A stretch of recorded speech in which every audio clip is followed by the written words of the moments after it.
Salam sejahtera bagi kita semua. Perkenalkan, kami dari Sains 21 yang terdiri dari saya, Given Rivaldo Octavio Simanjuntak dari kelas 93 absen 12. Andra, Saya Benedictus Andra Bayo Aji dari kelas 93 absen 3. Rainer, Saya Rainer Tristan Saputra, kelas 93, nomor absen 28. sekarang saya akan menjelaskan daftar isi dari apa yang kita sebenarnya akan menjelaskan. Pertama, apa itu sebenarnya pertemuan bakteri? Dan kedua, model matematika dan juga perhitungan. Dan juga kami akan memberikan visualisasi data untuk mempermudah dalam menyimpulkan fenomena eksponensial ini dan juga refleksi agar kami dapat belajar tidak hanya dalam akademik tapi secara non akademis dalam hati kita masing-masing untuk kehidupan kita. Sekarang saya akan berikan kepada Rainer, maksud saya Andra, maaf, untuk menjelaskan apa itu pertumbuhan bakteri atau virus. Baik, terima kasih Vio atas kesempatannya. Baik, untuk para audiens, sekarang pada slide ini saya akan menjelaskan apa yang dimaksud dengan pertumbuhan bakteri atau virus. Jadi, pertumbuhan bakteri atau virus ini biasanya mengikuti pola eksponensial. Artinya, jumlah bakteri bisa bertambah dengan sangat cepat dan berlipat ganda dalam waktu singkat. Contohnya, satu bakteri bisa memberat diri menjadi 2 menjadi 4, 4 menjadi 8, dan terus berlipat secara cepat. Maka, semakin banyak jumlah bakteri di awal, semakin cepat pula peningkatan populasinya. Nah, pola ini mirip dengan rumus eksponensial dalam matematika, yaitu pertumbuhan yang terus naik dan tidak tetap. Oleh karena itu, jika ini tidak dikendalikan, bakteri dapat berkembang biak secara masif dalam waktu yang relatif singkat. Terima kasih Andra sudah menjelaskan apa itu sebenarnya pertumbuhan tersebut dan relasinya dengan fenomena eksponensial. Lanjut, sebenarnya apa sih rumus yang kita gunakan untuk memperhitungkan fenomena eksponensial pertumbuhan bakteri?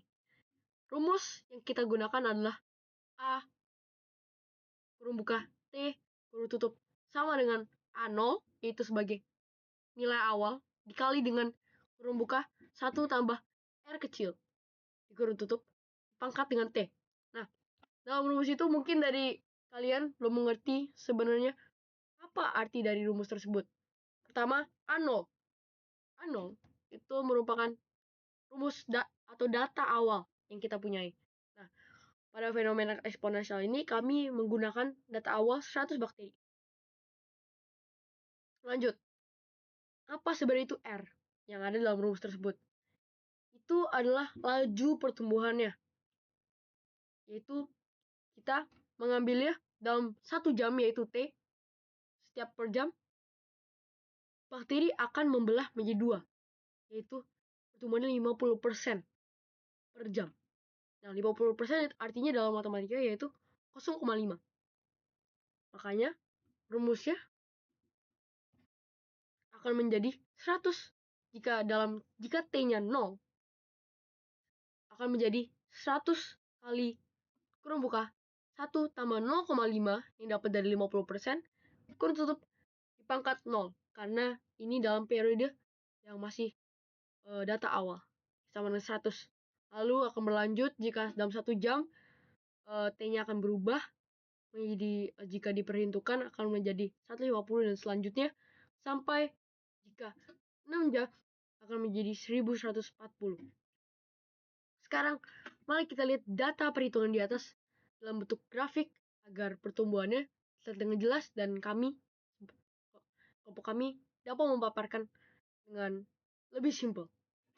Sekarang saya akan memberikan waktunya kepada Benedictus Andra Bayoji, teman terbaik RP kami. Ya, terima kasih Vio atas kesempatannya lagi. Nah, pada slide ini kita dapat melihat grafik yang menunjukkan pertumbuhan bakteri berdasarkan data yang telah dicatat. Grafik ini dibuat dengan GeoGebra.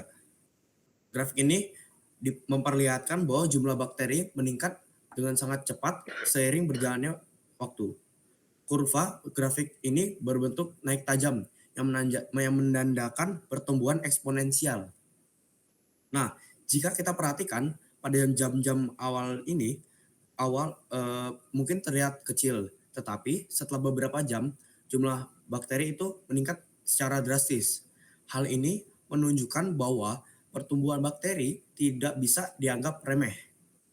Jika pertumbuhan bakteri atau virus ini tidak dicegah atau dikontrol, pertumbuhan bakteri yang cepat ini bisa menyebabkan infeksi, penyakit, dan masalah kesehatan yang lain yang lebih serius.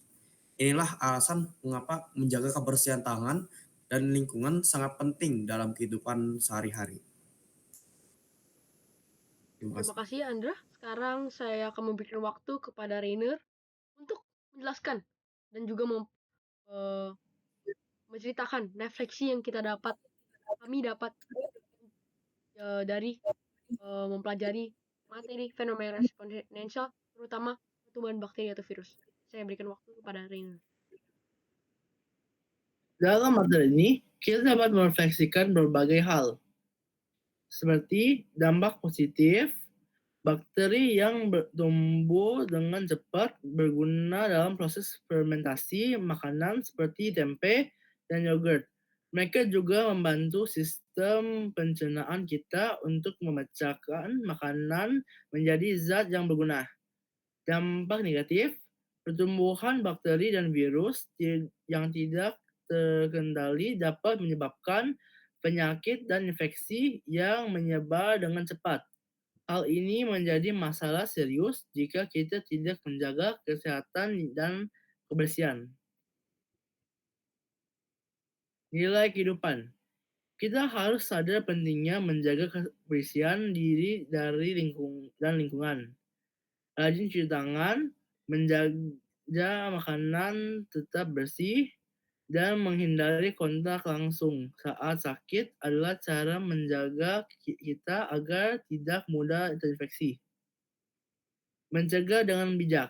Kita harus mematuhi aturan kesehatan, menerapkan pola hidup sehat, memakai masker jika sedang sakit, dan melakukan vaksinasi. Selain itu, sangat penting untuk menuntut ilmu dan memahami berbagai penyakit yang bisa menyebar agar kita bisa melindungi diri dan orang lain. Terima kasih Rainer. Sekarang saya akan melakukan penutupan yang saya berikan kepada Andra. Tapi sebelum itu, saya akan memberikan sebuah kesimpulan sebelum penutupan atas apa yang kita telah jelaskan.